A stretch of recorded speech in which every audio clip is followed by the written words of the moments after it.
Gracias. Bien, hermanos, hoy día comenzamos una nueva serie ahí está, que lleva por título Lobos Infiltrados, o sea, esa es la serie, perdón, Lobos Infiltrados, exhortaciones en la carta de Judas, y particularmente la predicación hoy día lleva por título Lobos entre nosotros. Como decía Jano Álvarez antes de comenzar, esta es una de las cartas pequeñas, ¿cierto? Que a veces se nos pierden al final del Nuevo Testamento y nos cuesta harto cuando encontrarla, cuando hojeamos la Biblia. Obviamente no pasa lo mismo cuando tenemos la aplicación, es más fácil encontrarla, pero vamos a leer y luego vamos entonces a comenzar con nuestra predicación sobre esta serie, este libro de la Biblia. Dice así, vamos a leer de los versículos 1 al 16, ¿ya? Judas, versículos 1 hasta el 16. Judas, siervo de Jesucristo y hermano de Jacobo, a los llamados, amados en Dios Padre y guardados para Jesucristo. Misericordia y paz y amor os sean multiplicados. Amados, por el gran empeño que tenía en escribiros acerca de nuestra común salvación, he sentido la necesidad de escribiros exhortándoos a contender ardientemente por la fe que de una vez para siempre fue entregada a los santos. Pues algunos hombres se han infiltrado encubiertamente, los cuales desde mucho antes estaban marcados para esta condenación. Impíos que convierten la gracia de nuestro Dios en libertinaje y niegan a nuestro único soberano y Señor Jesucristo. Ahora quiero recordaros, aunque ya definitivamente lo sepáis todo, que el Señor, habiendo salvado al pueblo de la tierra de Egipto, destruyó después a los que no creyeron, y a los ángeles que no conservaron su señoría original, sino que abandonaron su morada legítima, los ha guardado en prisiones eternas, bajo tinieblas para el juicio del gran día. Así también Sodoma y Gomorra y las ciudades circunvecinas a semejanza de aquellos, puesto que ellas se corrompieron y siguieron carne extraña, son exhibidas como ejemplo al seguir el castigo del fuego eterno. No obstante, de la misma manera, también estos hombres, soñando, mancillan la carne, rechazan la autoridad y blasfeman y blasfeman de las majestades angélicas. Pero cuando el arcángel Miguel contendía con el diablo y disputaba acerca del cuerpo de Moisés, no se atrevió a proferir juicio de maldición contra él, sino que dijo, el Señor te reprenda. Mas estos blasfeman las cosas que no entienden y las cosas que como animales irracionales conocen por instinto, por estas cosas son ellos destruidos. Ay de ellos, porque han seguido el camino de Caín y por lucro se lanzaron al error de Balaam y perecieron en la rebelión de Coré. Estos son escollos ocultos en vuestros ágapes, cuando banquetean con vosotros sin temor, apacentándose a sí mismos. Son nubes sin agua, llevados por los vientos, árboles de otoño sin fruto, 2 veces muertos y desarraigados. Son olas furiosas del mar, que arrojan como espuma su propia vergüenza, estrellas errantes, para quienes la oscuridad de las tinieblas ha sido reservada para siempre. De estos también profetizó Enoc en la 7ª generación desde Adán, diciendo, he aquí, el Señor vino con muchos millares de sus santos para ejecutar juicio sobre todos y para condenar a todos los impíos de todas sus obras de impiedad que han hecho impíamente y de todas las cosas ofensivas que pecadores impíos dijeron contra él. Estos son murmuradores, quejumbrosos, que andan tras sus propias pasiones, hablan con arrogancia, adulando a la gente para obtener beneficio. Bien, palabras fuertes de Judas y que nos deben dejar a nosotros también con la sensación de que se está refiriendo a asuntos bastante importantes para el ímpetu que tiene, ¿cierto? Judas al momento de escribir. Ahora, ¿por qué retomar una carta medio perdida, como decía Jano Álvarez al principio? Porque toda la palabra de Dios tiene que ser predicada, y eso también incluye las pequeñas cartas que están en el Nuevo Testamento, ¿ya? La genealogía en el Antiguo también. ¿Ya? En algún momento vamos a tener que abordarlas porque son parte de todo el consejo y de toda la revelación de Dios. Ahora, es importante esta carta, la de Judas, justamente porque nos hace una advertencia sobre lobos infiltrados en la iglesia. ¿Ya? Personas que son perjudiciales para la obra del Señor y que están dentro de la iglesia. ¿Ya? Y eso es lo que busca mostrar Judas acá. Ahora, si nosotros miramos un poco nuestro panorama actual, ¿ya? Desde aquí, leer la escritura, entender lo que el autor quería hablar a las personas que estaban atentos a esta carta y luego volver a aplicar esos principios a nuestro tiempo, nosotros vemos de que se ha hecho muy común en nuestras iglesias o en el mundo evangélico acusar de falta de amor cuando otros evangélicos toman posiciones firmes respecto a asuntos doctrinales. ¿Ya? Generalmente se dice que poca falta de, o que falta de amor, ¿ah? Que poco amor tienes por tus hermanos en Cristo. Son cosas que yo personalmente las he escuchado en más de una oportunidad. ¿Para qué hablar cuando se confronta la herejía y el pecado? ¿Ya? O sea, ahí es mucho más esta sensación de personas que dicen, bueno, pero ¿quién eres tú para decir qué es lo que es la verdad? ¿Ya? Teniendo acceso a la verdad, negamos la verdad con este tipo de actitudes. Ahora, es muy interesante porque rápidamente se tilda a este tipo de personas como personas faltas de amor, lo cual es bastante extraño porque el amor está bastante bien definido en la Escritura. Ahora, bíblicamente hablando, varios de los autores del Nuevo Testamento tendrían que quedar fuera si es que nosotros nos tomamos de esa eh, idea de lo que es el amor. Tendríamos que dejar fuera esta carta de Judas, porque claramente es una férrea defensa de la fe y en asuntos doctrinales, no solamente en temas de superficiales, sino que está hablando de cosas bastante profundas, como las vamos a ver hoy día. De la misma manera, habría que dejar fuera al menos la segunda carta de Pedro, tendríamos que dejar fuera la carta de Santiago, tendríamos que dejar fuera varias partes, si no cartas enteras del apóstol Pablo, y al mismo tiempo deberíamos dejar a Juan fuera, que es uno de los que más habla sobre el amor. Tendríamos que también dejarlo fuera. ¿Por qué? Porque todas estas son cartas donde se busca defender la fe, defender la tradición apostólica, y lo hacen con palabras bastante duras. ¿Ya? O sea, no es en vano que el apóstol Pablo hable contra la herejía, contra el error, pero también contra los herejes. ¿Ya? Porque de pronto se dice, ya, ok, está bien, pero Dios ama al pecador, pero aborrece el pecado. No, Dios también aborrece al pecador. La palabra es clara respecto de eso. ¿Ya? De otra forma, no nos mandaría a nosotros al infierno, sino que mandaría solamente el pecado. Pero el pecado es ejecutado por nosotros. Desde allí, Él nos ve como una sola cosa. Ahora, es muy interesante porque no solamente es sano para la iglesia, en cualquier momento, en cualquier tiempo, sino también es bueno que se advierta a la iglesia de poder confrontar estos errores y herejías.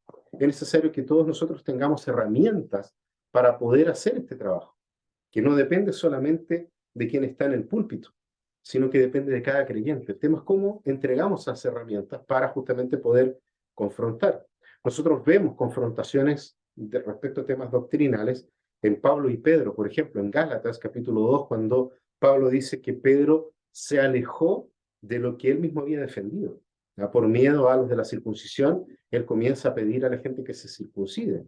Y vemos que esa situación de confrontación no queda simplemente en un acto de que Pedro haya dicho, oye Pablo, qué poco amor tienes para la iglesia, qué falta de amor en tu corazón, Pablo.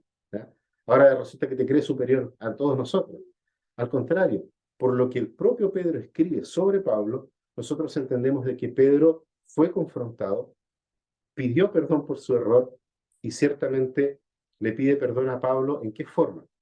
No vemos nosotros un relato de Lucas, por ejemplo, diciendo, y habiendo ido Pedro a casa de Pablo, le pidió perdón. No, pero vemos a Pedro decir que todo lo que Pablo escribe, es muy interesante porque es muy sincero también Pedro. Pedro dice, a pesar de que no lo entiendo todo, pero es palabra de Dios. ¿Ya? Lo que Pablo escribe es palabra de Dios. Con eso le está dando todo el respaldo que Pablo necesitaba en su momento, a pesar de que Pablo, siendo un joven reciente, ¿ya? Lo confronta justamente por una torsión dentro de la doctrina. Esa misma doctrina se analiza luego en el concilio en Jerusalén, pero en su momento Pablo tiene que confrontar a Pablo. ¿Por qué? A Pedro, perdón. Pablo confronta a Pedro porque Pedro se estaba desviando de la enseñanza de los apóstoles. Entonces, en ese sentido, nosotros vemos de que es bastante erróneo, ¿cierto?, llegar y tildar a alguien que le falta amor por sus hermanos en Cristo cuando está confrontando con la verdad. Puede haber gente que sí diga, ¿cierto?, que la actitud de advertencia, corrección o denuncia, inclusive, son herejías y la persona que hace estas denuncias puede ser un arrogante, ¿ya? Un fariseo, ya es como la expresión que se usa, se trata a la persona de fariseo. Y por otro lado, de decirle, nadie es dueño de la verdad. El tema para el cristiano es que el cristiano es poseído por la verdad, porque la verdad está en la Escritura, y ella es la que debe a nosotros regir incluso nuestras opiniones respecto de estos temas. Pero, y aquí es donde sí nosotros tenemos que ser enfáticos siempre, el advertir, corregir y denunciar es justamente parte del llamado bíblico que cada creyente tiene, ¿ya? Porque por un lado, tiene que estar atento a lo que se enseña desde el púlpito y claramente confrontar y denunciar cuando hay herejías siendo expuestas, pero por otro lado, cada creyente también es llamado a poder examinar las cosas para su propia vida. Entonces aquí hay un acto doble, ¿ya? Por un lado, es un garante, así como la gente que escuchaba a los propios apóstoles hablar, ¿ya? Y luego entonces ellos analizaban a la luz de la Escritura, el creyente también tiene que hacerlo. Y desde esa perspectiva entonces retener lo bueno y rechazar lo que es falso, ¿ya? Lo que es cerrado y lo que claramente es injusto, lo que no va a generar ningún tipo de provecho para la comunidad de fe. Vámonos al texto, ¿ya? Judas es una de las cartas más cortas del Nuevo Testamento, de hecho está en tercer lugar, ¿ya?, junto con Filemón, las dos tienen 25 versículos, y detrás de segunda y tercera de Juan, que son las cartas más cortas de todo el Nuevo Testamento. A su vez, es el único libro del Nuevo Testamento que está dedicado exclusivamente a confrontar la apostasía. Eso me llamó mucho la atención, ¿ya? Porque en los otros siempre hay salutaciones más largas, hay de alguna u otra manera intenciones por parte del autor de conectar en ciertos aspectos, pero esta carta solamente está dedicada a confrontar la apostasía, y particularmente algún tipo de antinomianismo, o sea, el tipo de doctrina que enseña que la ley moral de Dios no es obligatoria para el creyente, ¿ya? Y de eso nosotros hoy en día vemos mucho. En muchos lugares desde el púlpito se dice ya no estamos bajo la ley, estamos bajo la gracia. Como si la ley de Dios haya quedado obsoleta, ¿ya? Y desde allí esa expresión, ¿ya?, muchas veces dicha con incluso buenas intenciones, ¿ya?, pero esa declaración puede ser el tropiezo sobre una pendiente resbalosa. Y de ahí ya no hay nadie que pare ningún tipo de herejía que se pueda plantear. Porque ¿cuál es la base? El hecho simplemente de decir, estamos bajo la gracia y no bajo la ley. Eso es el antinomianismo. Y al parecer Judas estaba confrontando algún tipo de antinomianismo, por lo que él justamente dice en la carta. Fíjense ustedes que en el versículo 1, Judas se presenta como siervo de Jesucristo y hermano de Santiago, ¿cierto? Judas, siervo de Jesucristo y hermano de Jacobo, ¿no? Sabemos nosotros que Jacobo es mencionado también como Santiago, es el mismo autor de la carta de Santiago, que nosotros también tenemos en el Nuevo Testamento. Y es muy interesante porque ambos, tanto Santiago o Jacobo como Judas, no usan su parentesco con Jesucristo como herramienta para credibilidad de lo que están escribiendo. Porque aquí estamos frente justamente a los hermanos de Jesús, ¿ya? Y estos hermanos de Jesús, la palabra acá los manifiesta, los dos se reconocen primero como siervos del Señor, antes que como hermanos de nuestro Señor Jesucristo. Eso habría vendido mucho más, ¿ya? Tal vez les habría generado a ellos muchas más ganancia en términos de que les presten atención porque eran hermanos, o medios hermanos, si lo queremos poner desde esta perspectiva de que eran hermanos de la misma madre, medios hermanos de Jesús. Sin embargo, Judas no se presenta a sí mismo como hermano de Jesucristo, sino que se presenta como hermano de Santiago. Pero ellos dos son hermanos de Jesús, ¿sí? Y esto es totalmente coherente, porque hay algunos que dicen, no, esa es justamente la señal de que ellos, tanto Santiago como Judas, no eran hermanos de Jesús, ¿ya? El punto es que esto no tiene ningún tipo de no es diferente a las enseñanzas del propio Señor Jesucristo. Si nosotros vamos, por ejemplo, acá a Mateo, capítulo 12, en el versículo 50 de Mateo, la palabra dice así: porque cualquiera que hace la voluntad de mi Padre que está en los cielos, este es mi hermano y mi hermana y mi madre. Nosotros por el relato sabemos de que habían llegado los hermanos de Jesús, las hermanas de Jesús y su propia mamá para conversar con él, y Jesús responde de esta manera. Muchas veces se ha interpretado eso como casi un desprecio por parte de Jesús a su familia, pero la verdad es que Jesús está colocando las cosas en el lugar en que deben ir. ¿Ya? ¿En qué sentido? En que Él está exhortando a la gente que está siguiendo a Jesús, los está exhortando a que se transformen todos y cada uno de ellos en siervos del Señor, en siervos de Dios.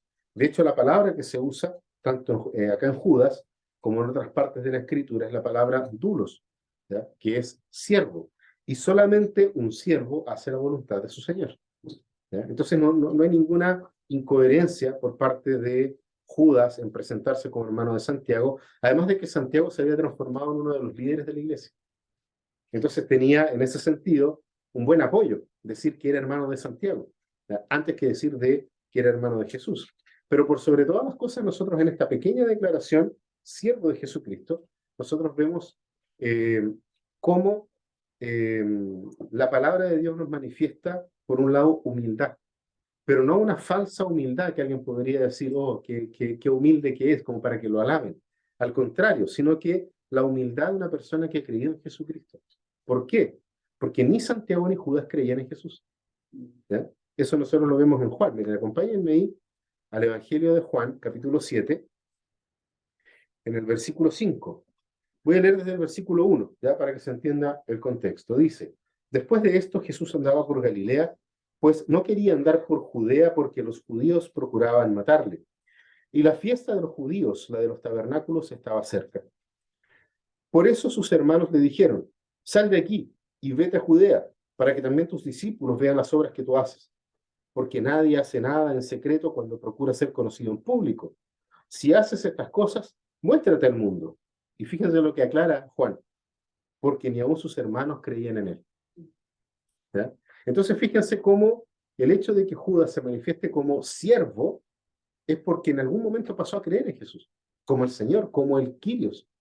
Y eso es algo muy, muy importante. De hecho, es más importante que él haya dicho soy hermano de Jesús. Habla de su conversión y habla como dentro del pueblo de Dios no hay escalafones, no hay hermanos de Jesús, no hay íntimos de Jesús, sino que somos todos siervos, somos todos dulos. ¿Ya? Y fíjense que, obviamente, la Biblia también nos muestra eso, de que fue el testimonio de la resurrección de Jesucristo lo que llevó a Jacobo a la fe. Pablo menciona eso en 1 Corintios capítulo 15, versículo 7, donde destaca que cuando fue a visitar a Jerusalén, primero él habla sobre cómo Jesús se le apareció a Jacobo, ¿ya? Aquí está hablando de Santiago, se le aparece a Jacobo después de haber aparecido a los 12. Primero aparece a los 12 y después aparece a su hermano, a Jacobo. Y después le aparece a Pablo. ¿Ya? Lo muestra así, de esa forma Pablo. Y en Gálatas, capítulo 1, 19, Pablo habla sobre Santiago como columna de la iglesia, que Santiago se había transformado en columna de la iglesia. Entonces el hecho de que Judas se haya identificado como hermano de Jacobo, se estaba identificando bastante bien, porque Jacobo ya se había identificado como siervo de Jesucristo. ¿Ya? La carta de Santiago es la primera carta que se tiene, que se sabe que se escribió. Antes de los evangelios, la carta de Santiago ya estaba escrita. Y esta en particular debe haber sido escrita antes de la caída de Jerusalén, porque no hay ninguna mención a la destrucción de Jerusalén, que claramente habría sido un hecho tan importante que ningún escritor bíblico habría dejado fuera la destrucción de Jerusalén, porque de hecho se estarían cumpliendo las profecías de Jesucristo, cuando él dijo que la ciudad iba a ser destruida. Ojalá que no ocurra cuando sea invierno, que alguna mujer esté embarazada en ese periodo, ¿ya? Y cuando llegue ese momento, dice, dejen todo y salgan corriendo. ¿Ya? Entonces, por lo que dice Judas, ciertamente fue escrita, debe haber sido escrita más o menos entre el año 60 al 70, un poco antes del 70, que fue justamente la destrucción de Jerusalén. Ahora, es muy interesante, y eso lo vemos aquí en el versículo siguiente, en el versículo 2, perdón, en el versículo 3, que Judas escribe por la urgencia de advertir sobre falsos creyentes que debían ser, por un lado, condenados y por otro lado, removidos de la iglesia. Pablo lo coloca de esa forma en una de sus cartas. Ni siquiera coman con ellos. ¿Ya? A aquellos que están dentro de la iglesia y están sacando a la gente de la iglesia. Fíjense que el versículo número 3 dice que la situación de las herejías lo hizo cambiar de planes. Amados, por el gran empeño que tenía, fíjense, el gran empeño que tenía en escribirles acerca de nuestra común salvación, he sentido la necesidad de escribirles, exhortándoles a contender ardientemente por la fe de que una vez para siempre fue entregada a los santos. Entonces, Judas escribe por esta situación de herejías, lo hace cambiar de planes, quería escribir sobre la salvación y terminó escribiendo sobre las herejías. O sea, así de urgente era, al punto de que él cambia su carta, cambia su mensaje para poder advertir. ¿Por qué? Porque ciertamente Judas vio dentro de la iglesia personas y prácticas dignas de condenación, incluso rechazando la autoridad de Cristo. O sea, no era cualquier tipo de herejía. Y por otro lado, gente que lo único que hacía era buscar agradarse a sí mismo. Eso lo vemos en el versículo 4.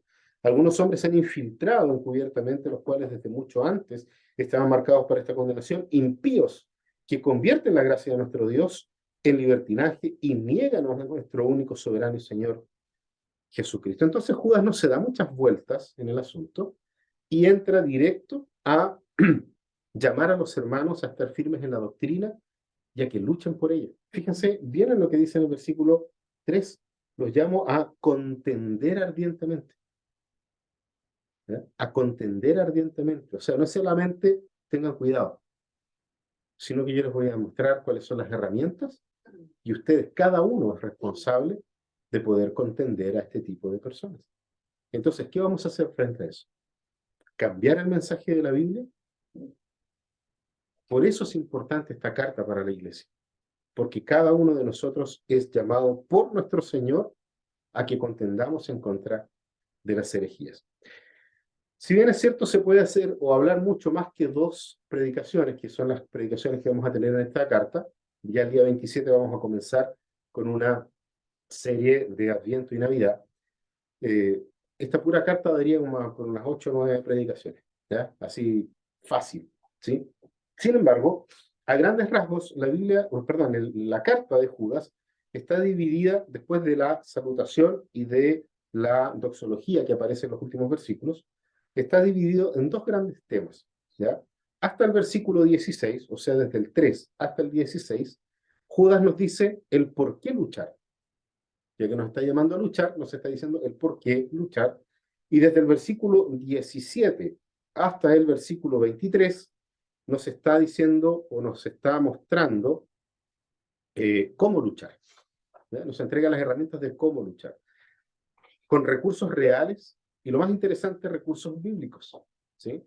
Y esto hace de la carta de Judas una carta de defensa de la fe de primera categoría, a pesar de sus 25 versículos.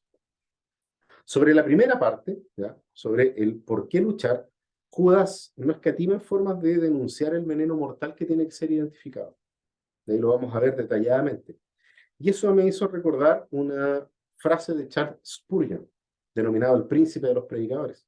¿Ya? Spurgeon decía lo siguiente: no soporto las doctrinas falsas, por más primorosa que sea su presentación. ¿Usted comería carne envenenada solo porque le fue servida en un plato de porcelana fina? De esa forma, Spurgeon trataba el tema de la herejía. ¿Ya?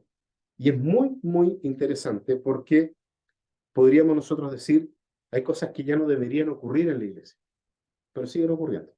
Y justamente por eso que yo los quiero invitar a que podamos revisar y a analizar lo más posible lo que Judas nos quiere comunicar.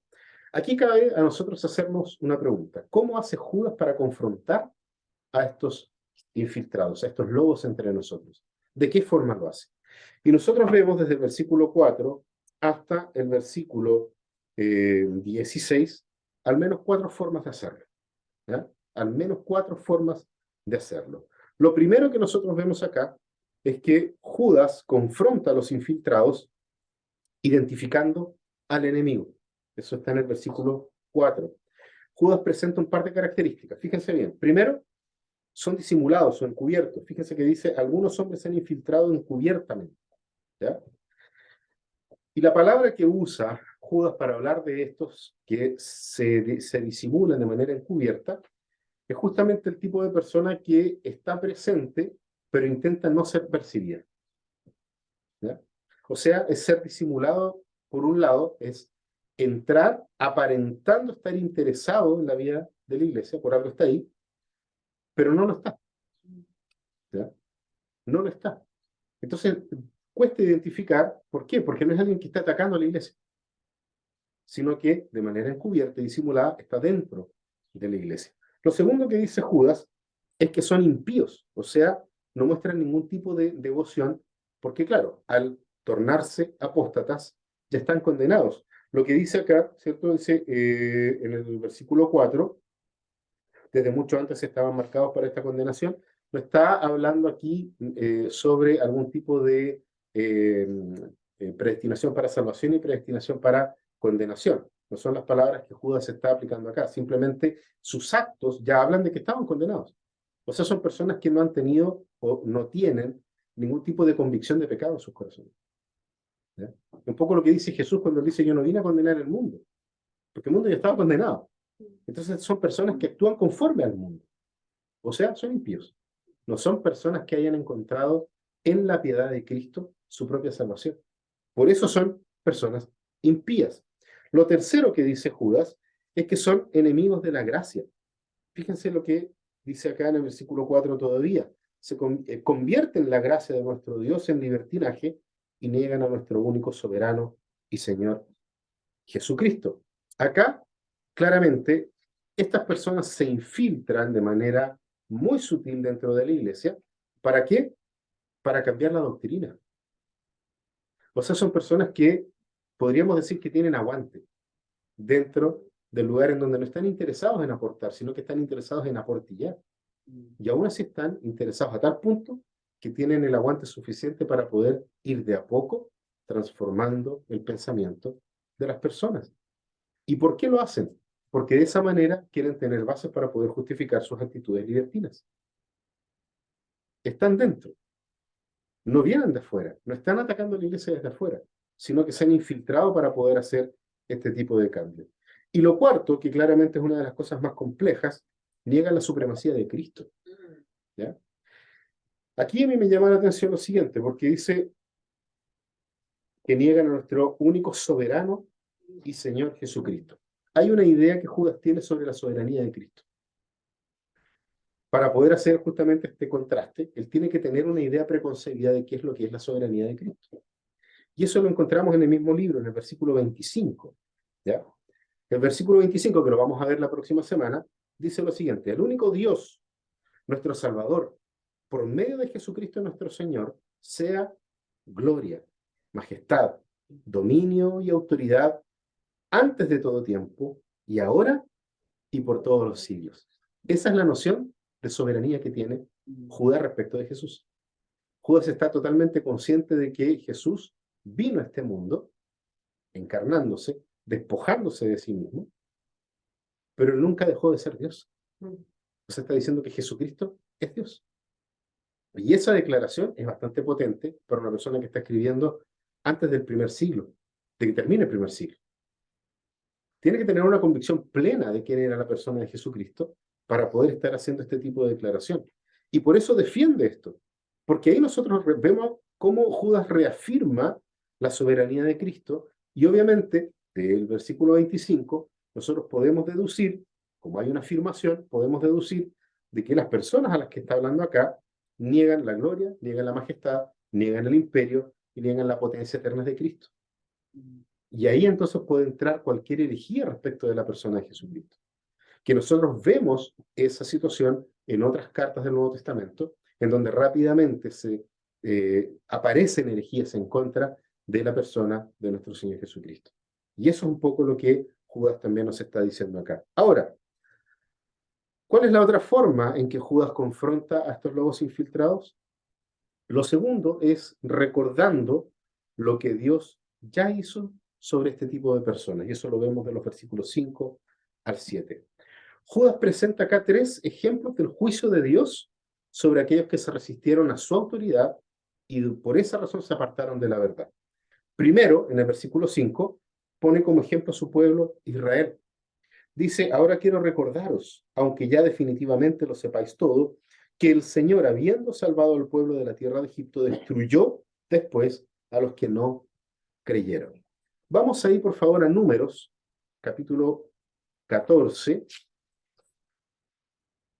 Números 14, versículo 29. En este desierto caerán vuestros cadáveres. Este es Dios hablando. Todos vuestros enumerados de todos los condados de 20 años arriba que han murmurado en contra de mí. Si no nos queda claro, vamos allí al libro de Salmos, a los Salmos. Vamos a leer en el Salmo 106, en el versículo 26. Por tanto, les juró, está hablando del Señor, abatirlos en el desierto. Judas está haciendo referencia justamente a lo que Dios hizo con su propio pueblo. ¿Por qué? Porque murmuraron en contra de él, murmuraron en contra de Dios. Y la incredulidad, en este sentido y en toda la Biblia, siempre es un camino al desastre. Siempre. Y Judas está advirtiendo sobre estas personas que se están alejando de la verdad, de que la iglesia tenga cuidado con ellos.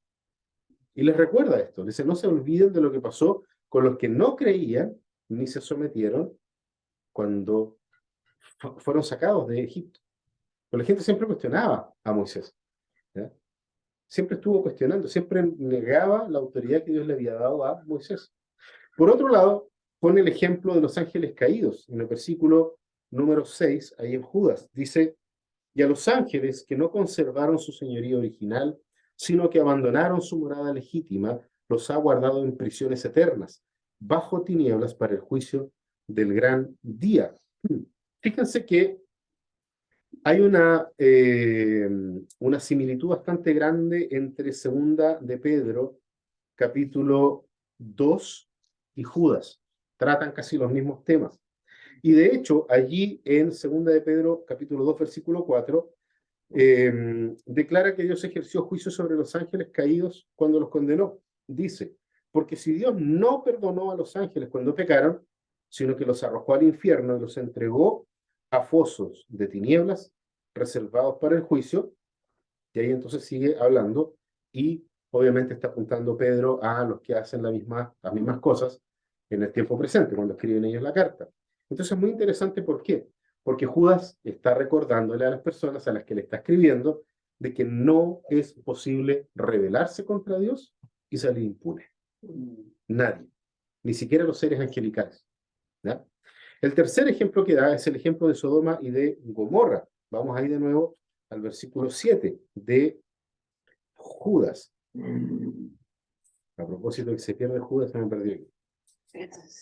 Dice, así también Sodoma y Gomorra y las ciudades circunvecinas, a semejanza de aquellos, puesto que ellas se corrompieron y siguieron carne extraña, son exhibidas como ejemplo al sufrir el castigo del fuego eterno.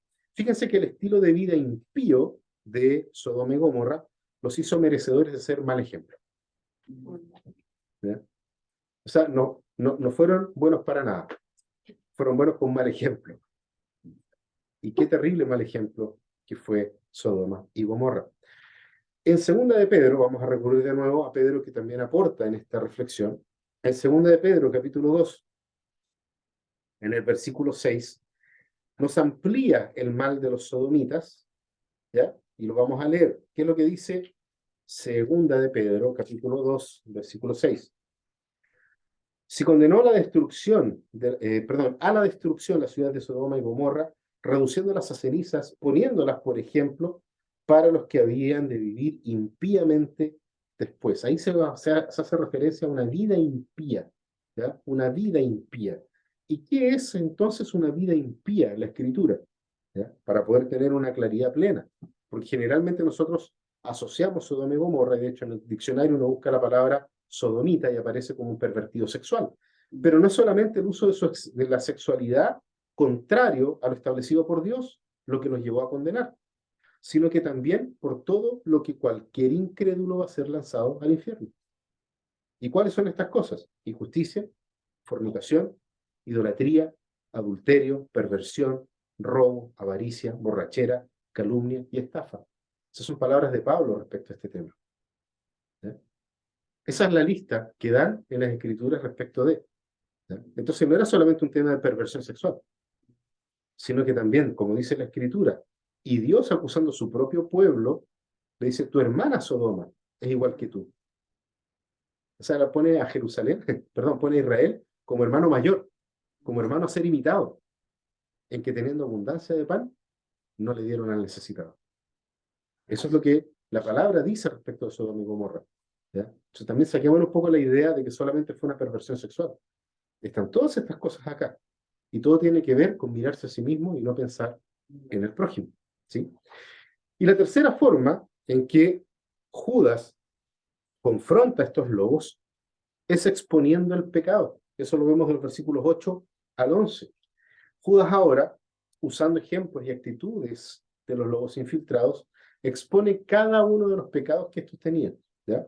Judas dice que estas personas, primero, rechazan la autoridad divina. Eso lo vemos de los versículos 8 hasta el versículo 11. No obstante, de la misma manera también estos hombres, soñando, mancillan la carne, rechazan la autoridad y blasfeman de las majestades angélicas. Pero cuando el arcángel Miguel contendía con el diablo y disputaba acerca del cuerpo de Moisés, no se atrevió a proferir juicio de maldición en contra de él, sino que le dijo, el Señor te reprenda. Mas estos blasfeman las cosas que no entienden, y las cosas que como animales irracionales conocen por instinto, por estas cosas son ellos destruidos. ¡Ay de ellos! Porque han seguido el camino de Caín, y por lucro se lanzaron al error de Balaam, y perecieron en la rebelión de Coré. Por regla general, la Biblia siempre nos muestra que los apóstatas se colocan por sobre la autoridad de la Escritura. El que apostata es porque se ha puesto a sí mismo por sobre la autoridad de la Escritura. Pero Judas también habla de la autoridad que los apóstoles tenían, sobre todo al momento de explicar y de exponer las Escrituras.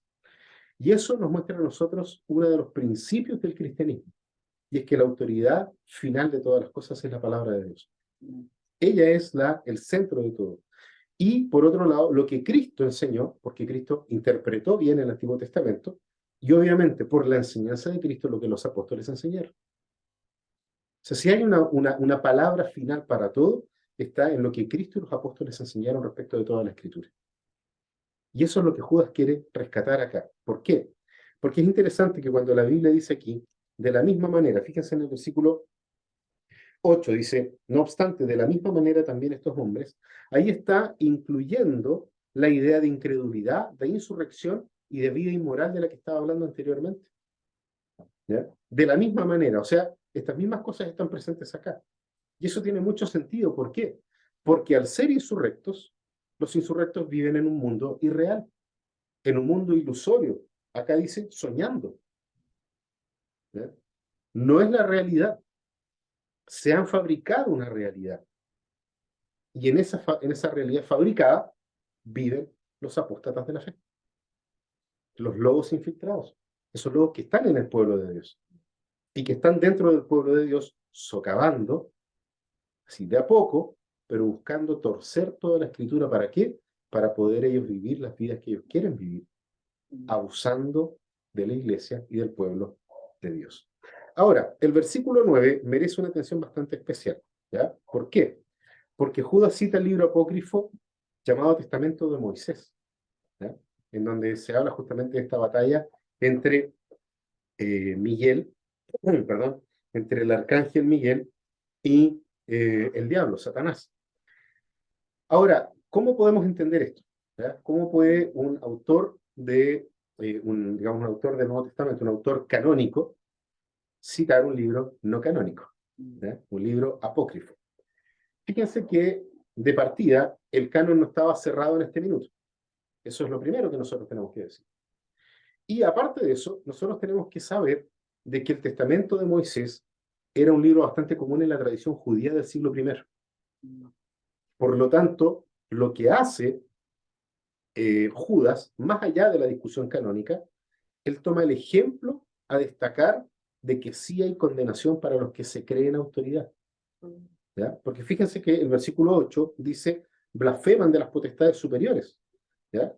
Canónicamente, nosotros vemos el mismo principio en Zacarías capítulo 3. Yo los quiero invitar a que podamos leer en Zacarías capítulo 3, versículo 2. Dice, y el ángel del Señor dijo a Satanás, el Señor te reprenda, Satanás, repréndete el Señor que ha escogido a Jerusalén. ¿No es este un tizón arrebatado del fuego? Fíjense qué es lo que dice el mismo principio. ¿Ya? El ángel del Señor le dijo a Satanás, el Señor te reprenda. Por lo tanto, nosotros estamos frente aquí al principio de que aquellos que se ponen por autoridad pecan en alguien que tiene probablemente más autoridad que ellos. Están a la diestra de Dios esperando la orden del Señor para salir, como es el caso del arcángel Miguel. Y ni él se atreve a reprender a Satanás, sino que le dice que el Señor te reprende. El principio está. ¿Y qué es lo que está diciendo entonces Judas? Tengan cuidado con los que se ponen como autoridad frente a. ¿Eh? Tengan mucho cuidado, porque nadie los ha puesto por autoridad. Porque toda autoridad ¿de quién viene? Del Señor. Entonces, ojo con eso también, y es una advertencia que está haciendo Judas acá. Lo segundo, o el segundo pecado, perdón, sobre este tema, ¿cierto? Sobre el tema de cómo Judas expone el pecado. Fíjense que dice que el pecado de esta gente es difamar lo que no entienden y corromper lo que conocen. O sea, ni siquiera es suficiente para ellos con corromper lo que conocen, sino que lo que no entienden también lo buscan corromper, o lo difaman al menos. Y eso lo vemos en el versículo número 10. ¿Ya? Voy a volver acá a Judas. Versículo 10 dice, mas estos blasfeman las cosas que no entienden. Blasfeman las cosas que no entienden. O sea, están justamente corrompiendo y difamando aquello que no entienden. Y probablemente hay muchas cosas que estas personas no entendían sobre Cristo. Entonces la forma más fácil para ellos era difamar. La forma más fácil para ellos era blasfemar en contra de estas cosas. Y no las entendían. Y actuaban, dice acá, son fuertes las palabras porque dicen que las cosas que entendían como animales por instinto, actuaban. O sea, ni siquiera entienden plenamente lo que creen entender, sino que se comportan como animales, actúan por instinto. Y lo otro que dice, inmediatamente después en el versículo 11, es que este tipo de personas siguen caminos de condenación. Y aquí él coloca tres ejemplos. ¿Ya? Primero, a Caín. ¿Sí? Fíjense lo que dice en el versículo 11. Hay de ellos, porque han seguido el camino de Caín. ¿Ya? ¿Cuál es el camino de Caín? Caín adoró a Dios bajo sus propios parámetros. ¿Ya? En una adoración inventada por él, humanista, centrada en sus esfuerzos. Pues la palabra dice que Dios vio a Caín y a su ofrenda. ¿Ya? Y alguien podría reclamar y decir, pero nadie había establecido la ofrenda. Sí, Dios mismo la había establecido. Porque para acercarse a Dios, Dios primero tuvo que matar a un animal y darle ropa a Adán y a Eva, cubrirlos para volver a tener algún tipo de relación con ellos. Ahí fue establecido el principio de la adoración. Para acercarse a Dios era necesario derramar sangre. Eso nosotros lo vemos después en la ley de Dios. Pero el tema es que Caín simplemente dijo, hagan un poco de esto y lo llevo. Y en ese sentido actuó igual que cualquier pagano de su tiempo. Llevando algo de lo que él producía, autoesfuerzo, una intención humanista, algo centrado en sus propios esfuerzos. Pero después cita a Balaam. El mismo Judas cita a Balaam. Y lo que es interesante de Balaam es que dice que por lucro se lanzaron al error de Balaam. ¿Qué es lo que pasó con Balaam? Balaam comercializó el don que Dios le había dado. Lo buscan para pagarle para que maldiga al pueblo. Y si bien es cierto, él se manifiesta en un minuto diciendo, "Ah, yo no sé si puedo hacer esto", pero igual recibe la platita. ¿Ya? Igual recibió la luquita. Y dice ahí que llevaron las ofrendas para eso a Balaam. Y Balaam las recibió. Ciertamente Dios después lo castiga, ¿cierto? Hace hablar a la mula, ¿cierto? Cuando el ángel se parece delante de ellos. Pero es muy interesante. ¿Por qué? Porque los que comercializan el don de Dios y usan el ministerio para, un lucro, para obtener algún tipo de lucro material, son lo que Judas está denunciando. ¿Ya? ¿Y cómo pasa eso hoy en día en la iglesia? Personas que por lucro, por la intención de obtener lucro espiritual, perdón, lucro material, usan su ministerio, el don que Dios le dio, para poder hacer esto, para poder alcanzar estas cosas. Segunda de Pedro también habla de eso. Mira, vamos a ir a Segunda de Pedro de nuevo, para poder leer en el versículo 15 y 16. Segunda de Pedro 2, 15 y 16 dice, abandonando el camino recto, se han extraviado, siguiendo el camino de Balaam, el hijo de Beor, quien amó el pago de la iniquidad, pero fue reprendido por su transgresión, pues una muda bestia de carga, hablando con voz humana, reprimió la locura del profeta. Y por último, Judas coloca también como ejemplo a Coré, ¿ya? Y Coré, ¿cuál fue el pecado de Coré? Ser insumiso a la autoridad que Dios le entregó a Moisés. Realizó una subversión y Dios eliminó a todos los que concordaron con Coré. ¿Ya? Nosotros vemos eso en los relatos del Antiguo Testamento y es muy interesante porque hay varios salmos que dicen salmo de los hijos de Coré. ¿Quiénes son esos hijos de Coré? Los que no estuvieron de acuerdo. Y si ustedes leen cada salmo de los hijos de Coré, siempre se lamentan que su padre estuvo en contra de Dios, en contra de la autoridad de Dios. Y ellos claman en sus salmos justamente por eso, para no caer en la misma condenación. Son salmos que vienen desde el dolor de lo que Dios hizo en contra de Coré. La palabra de Dios habla de más de 250 personas que fueron consumidas por Dios por la rebelión de Coré. Ahora, no solamente eso, sino que la última cosa es que eran 4 formas de poder identificar cómo Judas confronta a los infiltrados. ¿Cierto? Dije, identificando al enemigo, por un lado, recordando lo que Dios ya había hecho sobre este tipo de personas, como segunda cosa. Tercero, exponiendo el pecado. Y cuarto lugar, presentando la hipocresía de estos lobos infiltrados. Eso nosotros lo vemos en los versículos 12 y 13. Dice, estos son escollos ocultos en vuestros ágapes cuando banquetean con vosotros sin temor, apacentándose a sí mismos. Son nubes sin agua llevadas por los vientos, árboles de otoño sin fruto, 2 veces muertos y desarraigados. Son olas furiosas del mar que arrojan como espuma su propia vergüenza. Estrellas errantes estrellas errantes para quienes la oscuridad de las tinieblas ha sido reservada para siempre. Fíjense que primero participan en la comunión, pero no tienen ningún interés en la comunión. ¿Ya? Yo en la versión NBI encontré una traducción bastante actualizada de cómo podría verse esto hoy. Leo el mismo versículo, el versículo 12 de Judas. Dice, estos individuos son un peligro oculto. Sin ningún respeto, convierten en parranda las fiestas de amor fraternal que ustedes celebran.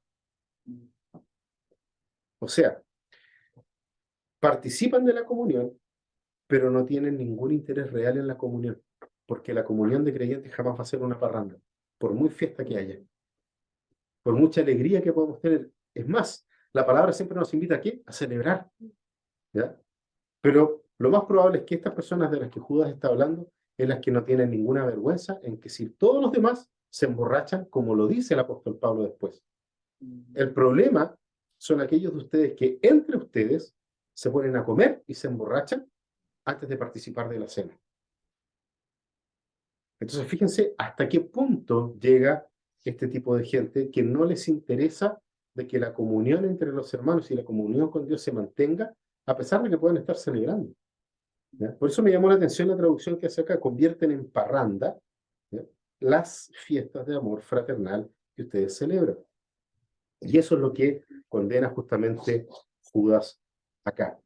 Otra cosa que dice es que se autoapacentan, ¿sí? Buscando sacar provecho a la iglesia. Eso está ahí en la segunda parte del mismo versículo 12. ¿Ya? Se apacentan a sí mismos, lo dice súper claro, ni siquiera hay que analizar mucho el versículo. ¿Ya? Lo otro ya son una serie de toma elementos, ¿cierto? Y los coloca como ejemplo, ¿ya? Ahí en el versículo 12, la segunda parte o la tercera parte en adelante, porque dice que prometen y no cumplen, son nubes sin agua, ¿ya? Esa nube que uno dice, oh, va a llover, y no llovió, ¿ya? Son ese tipo de personas, prometen y no cumplen. Está ahí en la tercera parte del mismo versículo 12. Y luego dice que son árboles muertos, o sea, son personas que no echan raíces ni dan fruto donde están. Y de eso las iglesias están llenas, de personas que no se arraigan, y porque no se arraigan, no dan fruto. Porque el cristiano es llamado ¿a qué? A dar fruto y a arraigarse en los lugares en donde tiene que estar. El apóstol Pablo lo coloca de la siguiente forma. Él dice que nosotros debemos estar arraigados como los cedros del Líbano. Busquen después en Google cómo son las raíces de los cedros del Líbano. Y van a entender por qué razón la Biblia siempre habla de las raíces de los cedros del Líbano. Son verdaderas mallas, a propósito del trabajo de Rubén, mallas que están extendidas, ¿ya?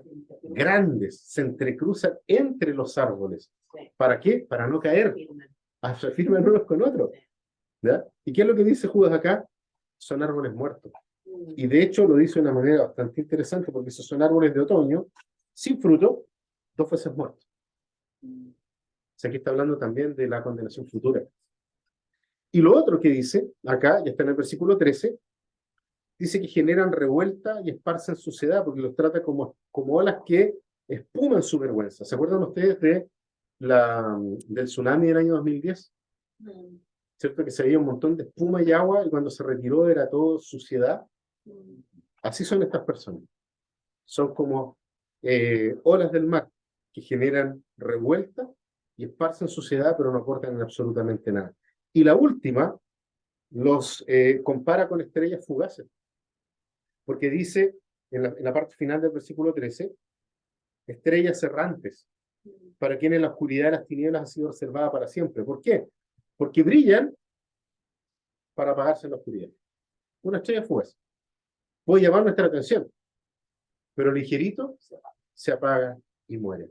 Entonces, en este escenario que plantea Judas, ¿cuál es la respuesta de Judas a este escenario, a todo esto que está pasando? Y fíjense que a pesar de que Judas ahora, en los versículos siguientes, cita a otro libro apócrifo, está citando el libro de Primera de Enoc, ¿ya? Dice acá, de estos también profetizó Enoc en la 7ª generación desde Adán, diciendo, he aquí el Señor vino con muchos millares de sus santos, para ejecutar juicio sobre todos y para condenar a todos los impíos de todas sus obras de impiedad que han hecho impíamente, y de todas las cosas ofensivas que pecadores impíos dijeron contra él. A pesar de que está citando efectivamente un libro apócrifo de la misma situación del libro anterior, dentro de la tradición de enseñanza judía del siglo I, era un libro usado, Primera y Segunda de Enoc. Sin embargo, está aplicando Judas acá el principio de que toda verdad es verdad de Dios, no importa quién la diga. Da lo mismo si lo dice un libro apócrifo, es verdad. Y si es verdad de Dios. Y en los versículos 14 y 15, Judas muestra la segunda venida de Cristo. Fíjense lo que dice. He aquí el Señor vino con muchos millares de sus santos. Nosotros vemos la expresión millares de santos en el Apocalipsis, en la segunda venida de Cristo. Y es en ese momento en donde Cristo va a juzgar a todos los impíos. Por lo tanto, y es interesante porque el versículo 16 vuelve a reafirmar quiénes son los impíos a los que Dios va a enjuiciar. Y fíjense lo que dice el versículo 16 en la Biblia.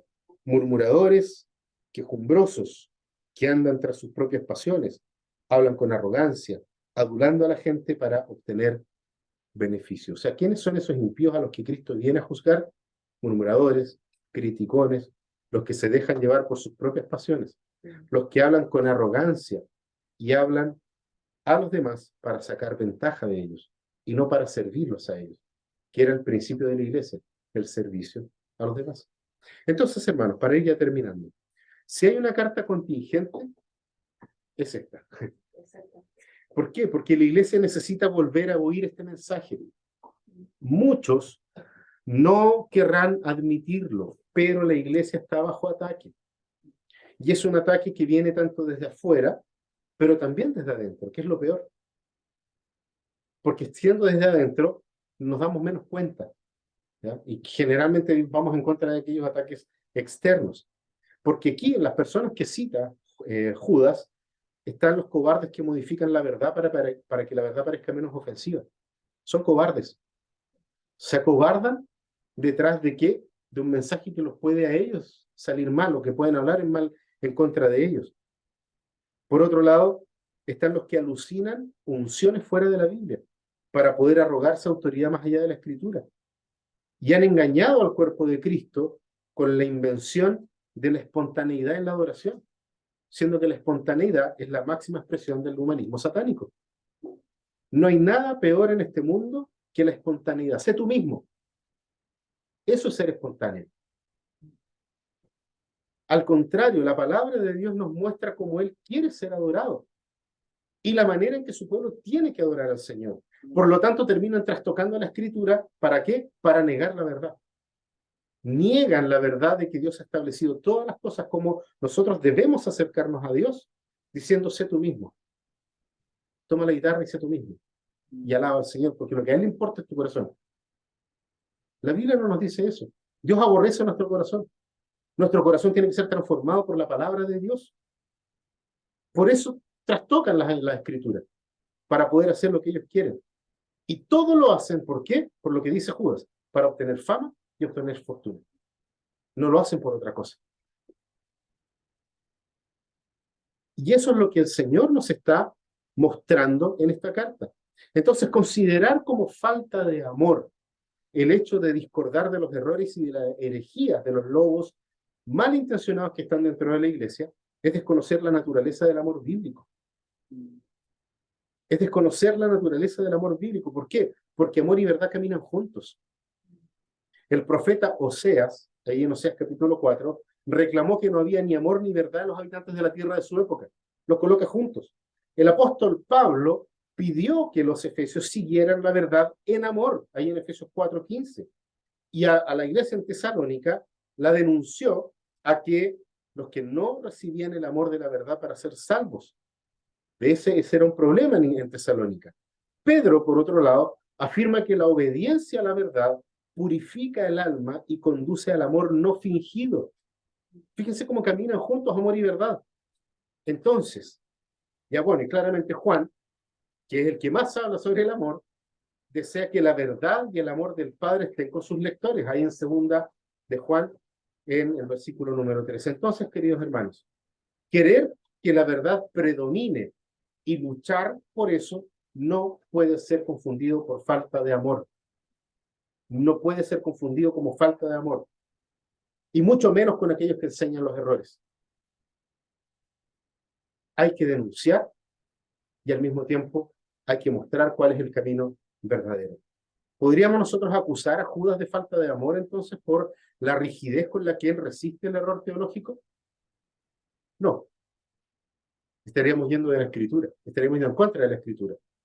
El amor que exigen los evangélicos sentimentalistas hoy es la posición de los que no tienen ningún tipo de convicción doctrinal. Por eso son llevados por vientos de doctrina, para cualquier lado. Porque el amor bíblico disciplina, corrige, reprende y dice la verdad. Ese es el amor de Dios. No existe otro amor. El Señor Jesús, cuando perdona a la mujer adúltera, agrega inmediatamente, anda y no peques más. Porque el amor de Dios, a diferencia del amor humanista, perdona pero exige rectitud. Te perdona, pero te exige rectitud. Entonces la separación entre amor y verdad hecha por el mundo evangélico hace del amor un sentimentalismo vacío. Y todo sentimentalismo vacío no posibilita la vida eterna bajo ninguna circunstancia.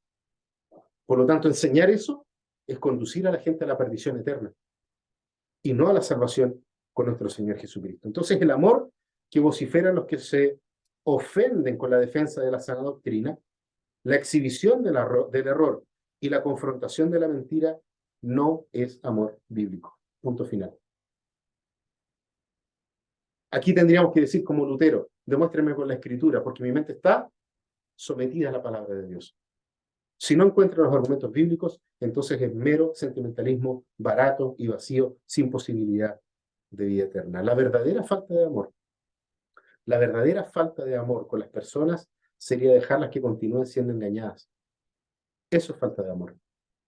Sin siquiera querer mostrar el error en el que están caminando. Pero, como dijo Francis Schaeffer, la ortodoxia bíblica sin compasión es la cosa más fea del mundo.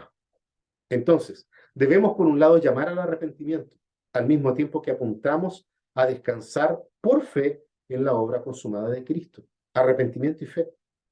Así, cuando los que caminan en el error se enfrentan al arrepentimiento y a la contrición de espíritu, el creyente que camina en la doctrina de los apóstoles perdona, olvida, tolera, soporta y se dispone a caminar, cargando a los heridos al hombro si es necesario, cargando a sus hermanos al hombro, para que en ese verdadero amor el mundo sepa que somos sus discípulos para la gloria del Padre. Oremos. Padre Celestial, te damos gracias, Señor, porque nos dejas las herramientas para poder descubrir y estar atentos a cualquier herejía que incluso puedan venir de mi boca. Padre Celestial, guía a tu pueblo siempre a la búsqueda de la verdad. Y por sobre todas las cosas, Señor, pon en nosotros corazones amorosos para confrontar la verdad, pero extender, Señor, un gran manto de cobija para aquellos que en arrepentimiento se vuelven a ti. Padre Celestial, humíllanos para que tú seas exaltado. Humíllanos, Señor, delante de ti, para que a pesar de estar caminando, Señor, dentro de las doctrinas de los apóstoles, no nos apartemos ni a diestra ni a siniestra, sino que continuemos, Señor amado, temerosos de ti y buscando, Padre Celestial, desafiar y enrostrar el error y la herejía de estos lobos, pero confiando siempre, Señor, en que tú eres el buen pastor y tú, Señor, cuidas de tu rebaño hasta que vuelvas por segunda vez. Oramos en el nombre de Cristo Jesús. Amén.